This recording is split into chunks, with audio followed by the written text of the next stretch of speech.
Hello students, कैसे हैं आप सब। आज हम लोग क्लास 12 फिजिक्स का इलेक्ट्रोस्टैटिक चैप्टर से एक टॉपिक करेंगे। टॉपिक है कैपेसिटर। क्या पढ़ेंगे बच्चे आज हम लोग? कैपेसिटर के बारे में। ठीक है, कैपेसिटर क्या होता है? ठीक है, कैपेसिटर क्या काम करता है? कैपेसिटर जो है एक डिवाइस है। कैसा डिवाइस है? इलेक्ट्रिकल डिवाइस, जो क्या काम करता है? स्टोर करता है किसको? चार्ज को। चार्ज को स्टोर करेगा या फिर एनर्जी को स्टोर करेगा। ठीक है बच्चे, चार्ज स्टोर करता है, एनर्जी स्टोर करता है। ठीक है, कैपेसिटर का सिंबल कैसा होता है? कैपेसिटर का ये सिंबल होता है। ठीक है, कैपेसिटर को हम इस तरह से रिप्रेजेंट करते हैं।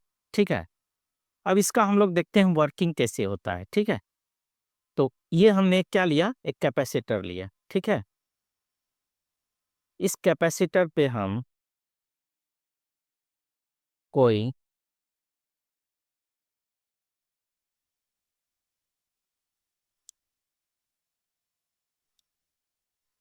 बैटरी से हमने कनेक्ट किया। ठीक है, या फिर भी पोटेंशियल डिफरेंस अप्लाई किया इनके कंडक्टिव प्लेट्स पे। तो क्या होगा बच्चे? तो यहाँ पे चार्ज जनरेट हो जाएगा।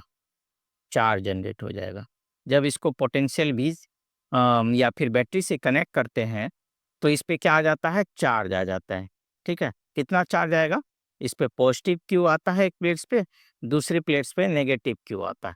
ठीक है, अब ये ठीक है, अब इस पोटेंशियल को या फिर बैटरी को हम यदि हटा भी दें, ठीक है, तो हटा भी दें तो क्या होगा? ये चार्ज स्टोर रहेगा। ठीक है बच्चे, इसके प्लेट्स पे, इसके कंडक्टिव प्लेट्स पे चार्ज क्या होगा? स्टोर रहेगा। ठीक है बच्चे, तो हम यहाँ पर ये कह रहे हैं कि ये जो प्लेट्स हैं हमारे पास, इन प्लेटों पे क्या होगा बच्चे? चार्ज स्टोर रहेगा। कितना चार्ज स्टोर रहेगा? एक पे पॉजिटिव क्यू रहेगा, ठीक है, दूसरे पे क्या रहेगा? नेगेटिव क्यू रहेगा। ठीक है बच्चे, नेगेटिव क्यू रहेगा। ठीक है, पॉजिटिव क्यू और नेगेटिव क्यू रहेगा। ठीक है, पॉजिटिव की और नेगेटिव क्यू रहेगा। ठीक है, और इसके बीच का, इन प्लेट्स के बीच का पोटेंशियल डिफरेंस क्या होगा बच्चे? इनके बीच का पोटेंशियल डिफरेंस क्या होगा? वी होगा। ठीक है बच्चे, चलिए, इतना बात समझ में आ गया कि यहाँ हम जो पोटेंशियल डिफरेंस ले रहे हैं, वी ले रहे हैं। ठीक है, अब कैपेसिटर में यदि पूछे कैपेसिटर का नेट चार्ज क्या होता है? नेट चार्ज क्या होता है? नेट चार्ज क्या होगा? जीरो होगा, क्योंकि पॉजिटिव क्यू और नेगेटिव क्यू मिलकर के नेट चार्ज क्या हो जाएगा? जीरो हो जाएगा। ठीक है, अब बारी आती है क्या इस पोटेंशियल पोटेंशियल ये पोटेंशियल वी जो है, वी पोटेंशियल वी और क्यू के बीच में क्या रिलेशन है? देखिए, पोटेंशियल जो होगा, पोटेंशियल जो होगा वो क्या होगा? डायरेक्टली पोटेंशियल जो होगा क्या होगा बच्चे? डायरेक्टली प्रोपोर्शनल टू क्यू होगा। यानी कि जितना पोटेंशियल बढ़ाएंगे, जितना हम सप्लाई देंगे ज़्यादा, ठीक है ना, तो क्या होगा? चार्ज भी ज़्यादा डेवलप्ड हो जाएगा। ठीक है, इस प्रोपोर्शनल को हटाने के लिए हम एक कांस्टेंट से मल्टीप्लाई करते हैं जिसको बोलते हैं सी। ठीक है, इन्हीं सी को हम क्या बोलेंगे? कैपेसिटेंस बोलते हैं। क्या बोलते हैं? सी को कैपेसिटेंस बोलते हैं। कैपेसिटेंस क्या होता है बच्चे? तो कैपेसिटेंस का फॉर्मूला क्या निकल के आ गया? C equal to Q by V. ठीक है, सी इक्वल टू क्या आ गया फॉर्मूला? Q by we. ये आपको याद रखने हैं। ठीक है ना, अब इसका यूनिट क्या होगा? यूनिट क्या होगा? कैपेसिटेंस का यूनिट क्या होगा? तो ऊपर क्या रहेगा? कूलम, और नीचे क्या रहेगा? वोल्ट। तो कूलम पर वोल्ट। यानी कैपेसिटेंस का डेफिनेशन क्या हो गया? 1 वोल्ट में कितना चार्ज स्टोर कर सकता है? इसको ऐसे भी बोल सकते हैं, ability ability to store charge. Store charge मतलब चार्ज स्टोर करने की क्षमता। ठीक है, ये क्या होती है? कैपेसिटेंस होती है। ठीक है बच्चे, चलिए यहाँ तक हमने समझ लिया। ठीक है, अब कैपेसिटेंस की वैल्यू किस पे डिपेंड करती है? क्या कैपेसिटेंस की वैल्यू वी पे डिपेंड करती है? क्या कैपेसिटेंस की वैल्यू क्यू पे डिपेंड करती है? नहीं, ना तो वी पे डिपेंड करेगी ना तो क्यू पे डिपेंड करेगी, क्योंकि पोटेंशियल बढ़ेंगे तो चार्ज ही बढ़ेगा, बट सी क्या रहेगा? सी रहेगा फिक्स्ड रहेगा, ये चेंज नहीं करेगा, या फिर इसकी वैल्यू कांस्टेंट रहेगी। ठीक है, फिक्स्ड रहेगी। तो हम कह सकते हैं कैपेसिटेंस की वैल्यू ना तो वोल्टेज पे डिपेंड करती है और ना ही चार्ज पे डिपेंड करती है। तो बात आती है कैपेसिटेंस की वैल्यू किस पे डिपेंड करेगी? देखिए, कैपेसिटेंस की वैल्यू डिपेंड करती है ज्योमेट्रिकल ज्योमेट्रिकल शेप पे। ठीक है, ज्योमेट्रिकल शेप पे डिपेंड करती है। मीन्स क्या? या तो ज्योमेट्रिकल शेप पे, या तो साइज पे, या फिर इनके प्लेट्स के बीच के डिस्टेंस के।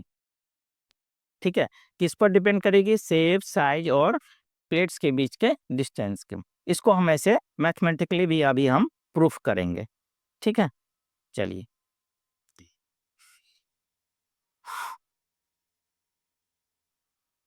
सपोज कीजिए हमारे पास ये कैपेसिटर है।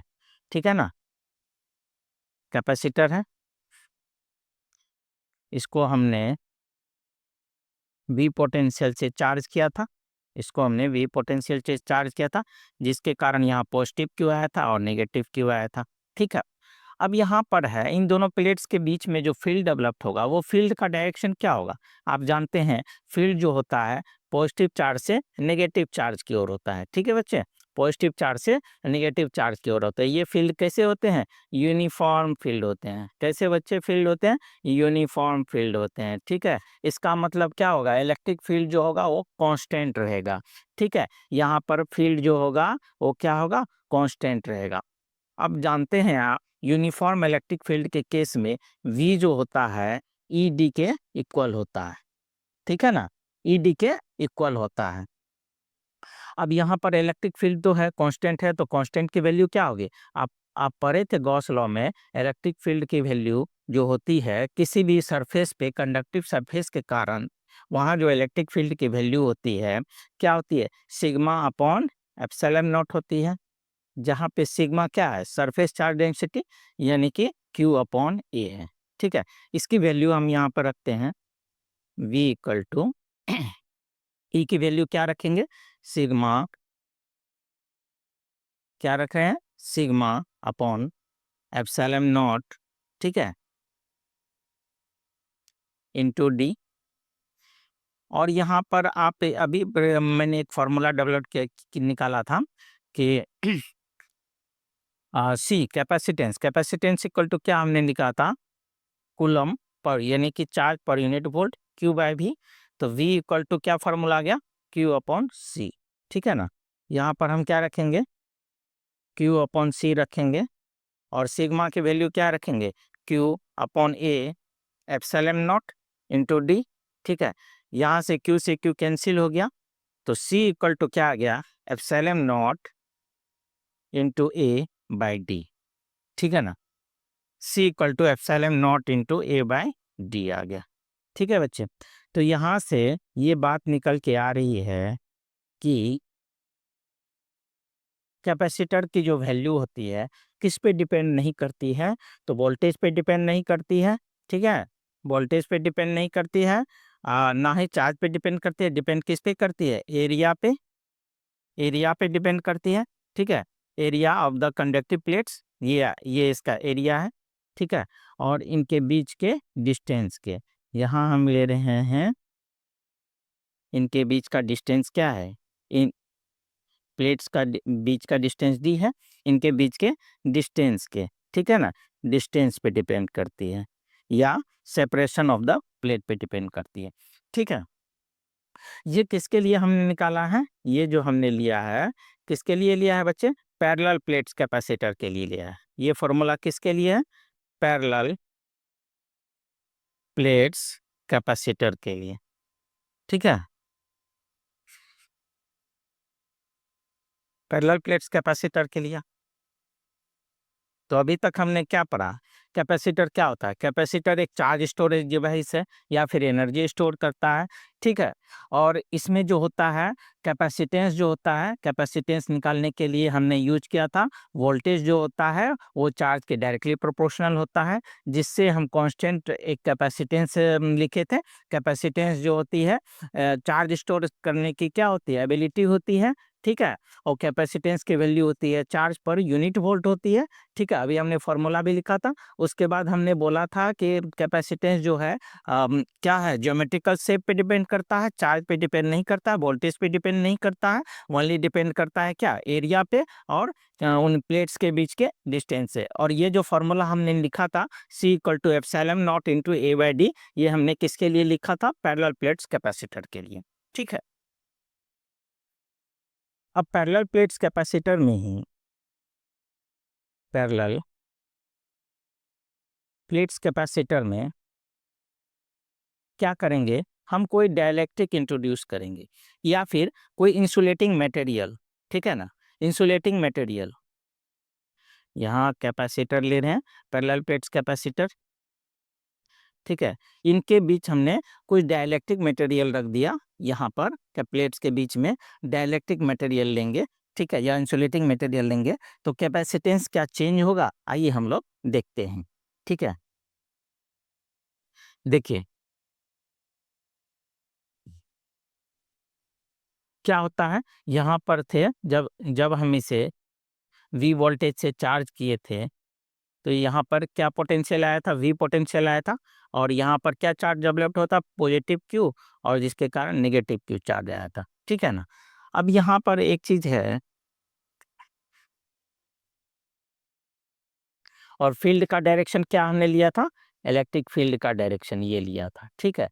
देखिए, यहाँ पर पॉजिटिव चार्ज है तो डाइलेक्ट्रिक कांस्टेंट में एक होता है, क्या होता है? पोलराइजेशन हो जाएगा। पोलराइजेशन मतलब क्या होगा? नेगेटिव चार्ज जो है शिफ्ट हो जाएगा किसके?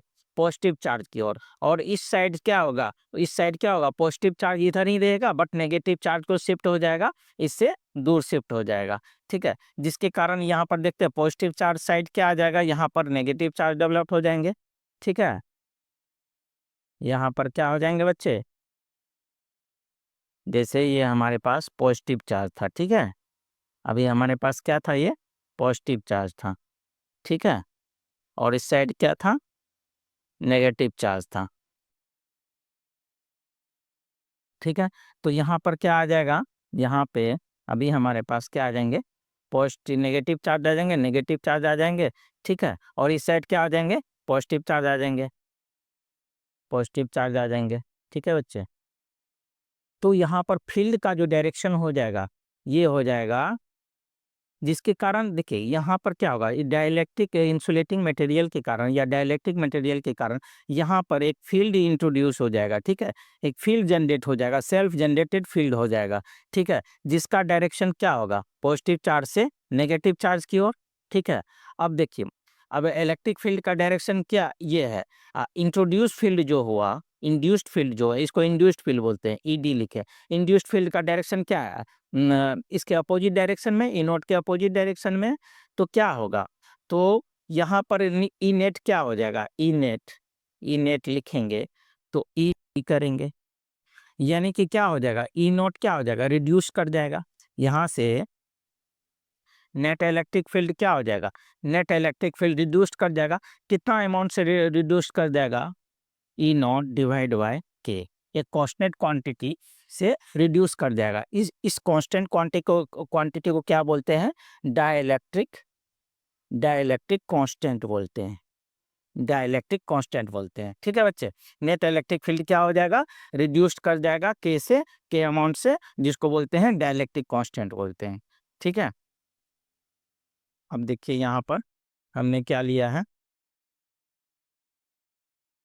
तो जब इलेक्ट्रिक फील्ड रिड्यूस्ड करेगा तो वी क्या हो जाएगा? वी क्या हो जाएगा? यहाँ पर इसके अंदर नेट इलेक्ट्रिक फील्ड, क्योंकि V इक्वल टू क्या होता है? ईडी। अब इलेक्ट्रिक फील्ड रिड्यूस्ड कर दिया, कम हो गया, तो V भी क्या होगा? रिड्यूस्ड हो जाएगा, ठीक है ना?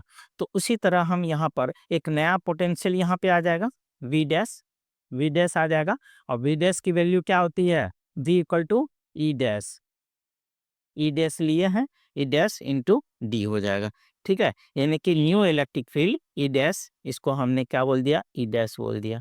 ठीक है, इसको हमने क्या बोल दिया, ई डैश बोल दिया, यानी कि नेट इलेक्ट्रिक फील्ड जो है वो क्या हो जाएगा, रिड्यूस कर जाएगा, जिसको हमने ई डैश बोल दिया और मल्टीप्लाई डी कर दिए। ठीक है बच्चे, तो हमारे पास ये रिलेशन आ गया। आप जानते हैं वी डैश इक्वल टू क्या होता है फॉर्मूला, जैसे वी इक्वल टू, यहाँ हमने लिखा था, क्या लिखा था, Q equal to C V लिखा था। ठीक है ना, तो वी इक्वल टू क्या आ जाएगा, क्यू बाय सी, यानी कि नया जो कैपेसिटेंस आ जाएगा क्यू बाय सी डैश हो जाएगा।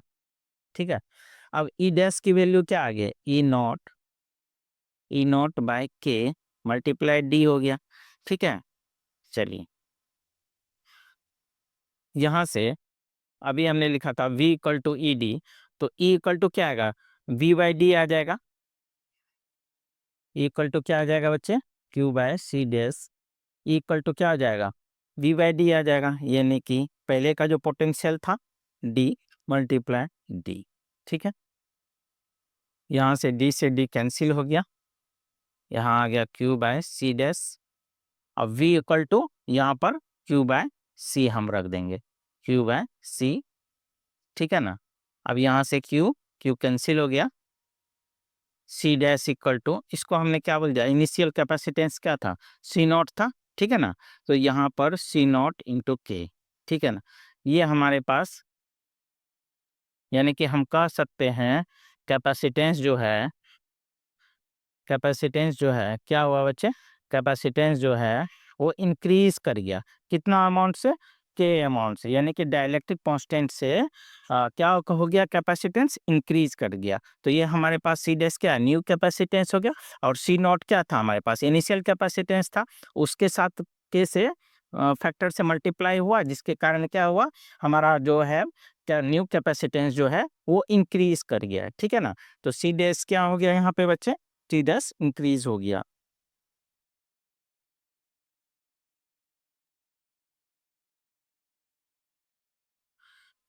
Capacitance increased. ठीक है, कैपेसिटेंस क्या हुआ बच्चे, कैपेसिटेंस जो है इंक्रीज्ड कर गया, यानी कि हम कह सकते हैं जब भी हम डाइलेक्ट्रिक इंट्रोड्यूस करेंगे या इंसुलेटिंग मटेरियल इंट्रोड्यूस करेंगे, तो कांस्टेंट के क्वांटिटी से, डाइलेक्ट्रिक कांस्टेंट के क्वांटिटी से कैपेसिटेंस जो है इंक्रीज कर जाएगा। ठीक है, चलिए इतना बात समझ में आ गया, तो आपको ये 3 फॉर्मूले याद रखने हैं। ठीक है बच्चे, चलिए अभी हमने नोट्स में क्या पढ़ा था, यहाँ पे अभी हमने देखा था कैपेसिटेंस की value C equal to Q by V. यहाँ पर आप इसको रिवीजन भी कर सकते हैं नोट से। यहाँ पर हमने एक बकेट लिया है, बकेट में हमने पानी भर दिया, पानी को हमने चार्ज से रिप्लेस कर दिया। ठीक है ना, अब बकेट के साइज को कैपेसिटेंस बोल दिया। ठीक है, और इनके लेवल को हमने, या फिर प्रेशर को हमने पोटेंशियल बोल दिया। ठीक है, यानी कि कैपेसिटेंस जो होता है वो जितना बड़ा साइज रहेगा उतना ज़्यादा चार्ज स्टोर करेगा, जितना कम साइज रहेगा उतना कम चार्ज स्टोर करेगा। ठीक है बच्चे, चलिए ये बात समझ में आ गई। ठीक है, अभी हमने पैरेलल प्लेट कैपेसिटर के लिए फार्मूला डेवलप किया था, फार्मूला डेरिवेशन किया था, जिसमें सी जो था ए के डायरेक्टली प्रोपोर्शनल था, और सी जो है डी के इन्वर्सली प्रोपोर्शनल था। अभी अभी हमने ये फार्मूला डेरिवाइव किया था। ठीक है, ये देखिए इसका डेरिवेशन है। ठीक है, चलिए अब डाइलेक्ट्रिक इफेक्ट जब हमने डाला था, डाइलेक्ट्रिक मीडियम जब हम इंट्रोड्यूस किए थे, तो यहाँ पर इलेक्ट्रिक फील्ड जो था रिड्यूस कर गया था। यहाँ पर ये इलेक्ट्रिक फील्ड जो है, न्यू इलेक्ट्रिक फील्ड जो है कि कांस्टेंट से क्या हो गया, रिड्यूस कर दिया, तो न्यू पोटेंशियल भी क्या हो जाएगा, रिड्यूस हो जाएगा। ठीक है, वी नॉट बाय के से, तो यहाँ पर हमने फार्मूला को क्या किया, डिराइव किया, जो कि सी इक्वल टू के सी नॉट, यानी कि इनिशियल कैपेसिटेंस से के फैक्टर से जो नया कैपेसिटेंस है वो इंक्रीज कर जाएगा, जो कि नया कैपेसिटेंस जो है सी, और इनिशियल कैपेसिटेंस का क्या था, epsilon naught into A by D, जब एयर के लिए हमने निकाला था, तो सी से यहाँ पर कैपेसिटेंस क्या हो जाएगा, इंक्रीज कर जाएगा। तो यहाँ पर लिखा हुआ है एडिंग ए डाइलेक्ट्रिक ऑलवेज इंक्रीज कैपेसिटेंस, मतलब डाइलेक्ट्रिक या इंसुलेटिंग मटेरियल ऐड करते हैं, इंट्रोड्यूस करते हैं तो कैपेसिटेंस क्या होती है बच्चे, इंक्रीज कर जाती है। ठीक है, मिलते हैं फिर एक नए वीडियो में, तब तक के लिए धन्यवाद।